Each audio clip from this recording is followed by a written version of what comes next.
ಗದಗ ಜಿಲ್ಲೆಯ ಗಜೇಂದ್ರಗಡ ತಾಲೂಕು ದಕ್ಷಿಣ ಕಾಶಿ ಖ್ಯಾತಿಯ ಶ್ರೀ ಕಾಲಕಾಲೇಶ್ವರ ಸ್ವಯಂಭೂಲಿಂಗ ಸ್ವರೂಪಿ ಶ್ರೀ ಕಾಲಕಾಲೇಶ್ವರ ಸ್ವಾಮಿ. ದೇಶದಲ್ಲಿ 12 ಜ್ಯೋತಿರ್ಲಿಂಗಗಳ ನಂತರದಲ್ಲಿ ಅಷ್ಟೇ ಪ್ರಚಲಿತವಿರುವ ಉಪ ಜ್ಯೋತಿರ್ಲಿಂಗಗಳೂ ಉಂಟು. ಆ ಸಾಲಿಗೆ ಬರುವುದು ದಕ್ಷಿಣ ಕಾಶಿ ಪ್ರಸಿದ್ಧಿಯ ಶ್ರೀ ಕಾಲಕಾಲೇಶ್ವರ. ಗಜೇಂದ್ರಗಡದಿಂದ 5 ಕಿಲೋಮೀಟರ್ ದೂರದಲ್ಲಿ ಉತ್ತರ ದಿಕ್ಕಿನ ಬೆಟ್ಟದ ಇಕ್ಕಲಲ್ಲಿ ಇರುವ ಶ್ರೀ ಕಾಲಕಾಲೇಶ್ವರ ದೇವಸ್ಥಾನ ಉತ್ತರ ಕರ್ನಾಟಕ ಭಾಗದ ಅಸಂಖ್ಯಾತ ಭಕ್ತರ ಕುಟುಂಬದ ಆರಾಧ್ಯ ಕುಲದೈವ. ಜಾಲೇಂದ್ರಗಿರಿ ಪರ್ವತದ ಮಧ್ಯಭಾಗದಲ್ಲಿರುವ ಕಾಲಕಾಲೇಶ್ವರ ದೇವಸ್ಥಾನ ನಿಸರ್ಗದ ಚಲುವನ್ನು ತನ್ನೊಳಗೆ ಅಡಗಿಸಿಟ್ಟುಕೊಂಡಿದೆ. ಇಲ್ಲಿರುವ ಗುಹೆಯಲ್ಲಿ ಹಿಂದೆ ಅನೇಕ ಮುನಿಗಳು ತಪಸ್ಸು ಮಾಡಿದ್ದಾರೆ. ಅವರಲ್ಲಿ ಮುಖ್ಯವಾಗಿ ಅಗಸ್ತ್ಯ ಮುನಿಗಳು ಒಬ್ಬರು ಎಂದು ಪೌರಾಣಿಕ ಕಥೆಗಳಲ್ಲಿ ಕೇಳಿಬರುತ್ತದೆ.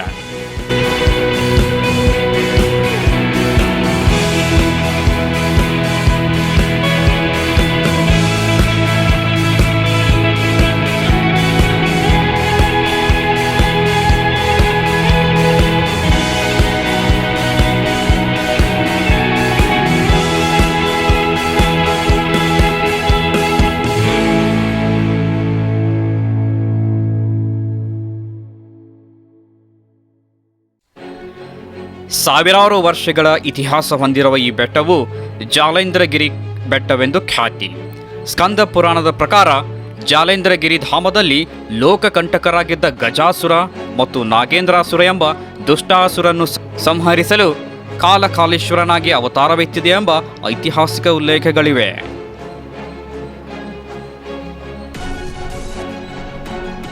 ಮೆಟ್ಟಿಲುಗಳನ್ನು ಏರಿದಾಗ ದೇವಸ್ಥಾನದ ಪ್ರವೇಶ ದ್ವಾರದ ಬಳಿಯಲ್ಲಿ ಮುಗಿಲು ಕಡೆ ಮುಖ ಮಾಡಿರುವ 2 ಶಿಲಾದೀಪ ಸ್ತಂಭಗಳು ಕಾಲಕಾಲೇಶ್ವರನ ಭಕ್ತರ ಮನಸೆಳೆಯುತ್ತಿವೆ. ಪ್ರತಿ ವರ್ಷ ಹೊಸ್ತಿಲ ಹುಣ್ಣಿಮೆಯಂದು ನಾಡಿನ ಹಲವಾರು ಊರುಗಳಿಂದ ಆಗಮಿಸಿದ ಭಕ್ತೋಸ್ತಮ ಕಾರ್ತಿಕ ದೀಪೋತ್ಸವ ನಡೆಸುತ್ತಾರೆ. ಇಲ್ಲಿ ದೀಪಸ್ತಂಭಗಳಿಗೆ ದೀಪ ಹಚ್ಚಿ ಸಂಭ್ರಮಿಸುತ್ತಾರೆ. ದೀಪದ ಪ್ರಜ್ವಲತೆಯಿಂದ ಏಕಶಿಲಾ ಬೆಟ್ಟ ಬೆಳಕಿನಿಂದ ಕಂಗೊಳಿಸುತ್ತದೆ. ಬೆಟ್ಟ ಏರುವಾಗ ಹನುಮಂತ ದೇವರ ಮೂರ್ತಿ ಭಕ್ತರಿಗೆ ಸ್ಫೂರ್ತಿ ನೀಡುವಂತಿದೆ. ಶ್ರೀ ಕಾಲಕಾಲೇಶ್ವರ ದ್ವಾರ ಬಳಿಯಲ್ಲಿರುವ ಶ್ರೀ ವೀರಭದ್ರೇಶ್ವರ ಮೂರ್ತಿಯ ದರ್ಶನವಾಗುತ್ತದೆ. ಭಕ್ತರ ಸೆಳೆಯುವ ಅಂತರ್ಗಂಗೆ. ಶ್ರೀ ಕಾಲಕಾಲೇಶ್ವರ ಪುಣ್ಯಕ್ಷೇತ್ರ ಸನ್ನಿಧಿಯಲ್ಲಿ ಶಿವನ ಜಡೆಯಂತಿರುವ ಅಂತರ್ಗಂಗೆ ಭಕ್ತರನ್ನು ಆಕರ್ಷಿಸುತ್ತದೆ. ಪ್ರಕೃತಿ ಸೌಂದರ್ಯ ಮಡಿಲಲ್ಲಿ ಕಂಗೊಳಿಸುವ ಏಕಶಿಲೆ ಬೆಟ್ಟದ ತುದಿಯಲ್ಲಿ ಸ್ವಯಂಭೂ ಲಿಂಗಸ್ವರೂಪಿ ಶ್ರೀ ಕಾಲಕಾಲೇಶ್ವರ ದೇವರನ್ನು ಉತ್ತರ ಪಡೆಯ ಗವಿಯಲ್ಲಿ ಭಕ್ತರು ಪೂಜಿಸುತ್ತಾರೆ. ಇಲ್ಲಿಂದ ಮುಂದೆ 4 ಹೆಜ್ಜೆ ನಡೆದರೆ ಬರುವುದೇ ಶಿವನ ಜಡೆಯಲ್ಲಿ ನೆಲೆಸಿದ ಗಂಗೆಯು ಗುಡ್ಡದ ಮೇಲಿಂದ ಪಡೆಯಿಂದ ಆಲದ ಮರದ ಮೂಲಕ ಭೂಮಾತೆಯ ಸ್ಪರ್ಶಿಸುವಂತಿದೆ. ಇದರ ಹರಿವು ಎಲ್ಲಿಂದ ಬರುತ್ತದೆ ಎಂದು ಇಂದಿಗೂ ನಿಗೂಢ. ಇದಕ್ಕೆ ಅಂತರ್ಗಂಗೆ ಎಂದು ಇತಿಹಾಸ ಇದೆ.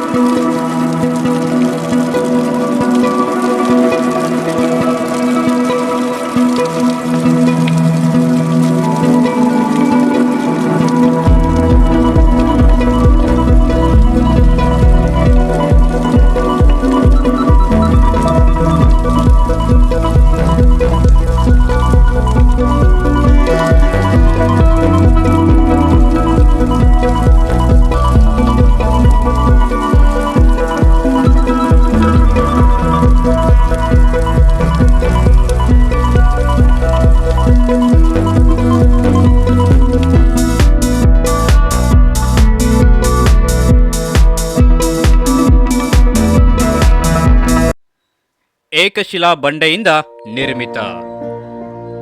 ಸುತ್ತಲಿನ ಗುಡ್ಡಗಳು ವಿಸ್ಮಯಗೊಳಿಸುವ ಕಲ್ಲು ಬಂಡೆಗಳು ಅನೇಕ ಮಹಿಮೆಗಳಿಂದ ಕಂಗೊಳಿಸುತ್ತಿದೆ. ಇಲ್ಲಿಯ ಬೆಟ್ಟಗಳ ವಿಶೇಷತೆ ಎಂದರೆ ಭೌಗೋಳಿಕ ಎತ್ತರದೊಂದಿಗೆ ದೈವಿಕ ಹಾಗೂ ಆಧ್ಯಾತ್ಮಿಕ ಎತ್ತರಗಳು ಕೂಡ ಕಲ್ಪನೀಯ ವಸ್ತುಗಳಾಗಿದ್ದು, ಪ್ರಕೃತಿದತ್ತವಾಗಿ ಏಕಶಿಲಾ ಬಂಡೆಯಿಂದ ನಿರ್ಮಿತವಾಗಿ ವಿಹಾರಧಾಮ ಗಿರಿಧಾಮಗಳ ಜೊತೆ ವರಧಾಮವಾಗಿ ಪರಿವರ್ತನೆ ಹೊಂದಿ ಯಾತ್ರಿಕರನ್ನು ಆಕರ್ಷಿಸುತ್ತಿದೆ.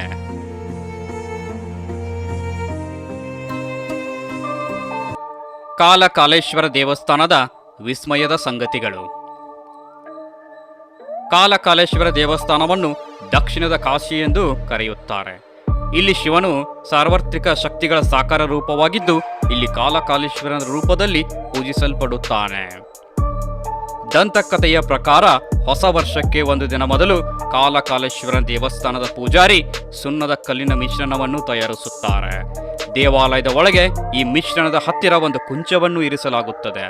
ಮರುದಿನ ಬೆಳಗ್ಗೆ ಪೂಜಾರಿ ದೇವಾಲಯದ ಆವರಣವನ್ನು ತೆರೆದಾಗ ಅದಕ್ಕೆ ಹೊಸದಾಗಿ ಬಣ್ಣ ಬಳಿಯಲಾಗುತ್ತದೆ ಎಂದು ಹೇಳಲಾಗುತ್ತದೆ. ಇದು ಪ್ರತಿ ವರ್ಷ ಸಂಭವಿಸುತ್ತದೆ ಎಂದು ನಂಬಲಾಗುತ್ತದೆ.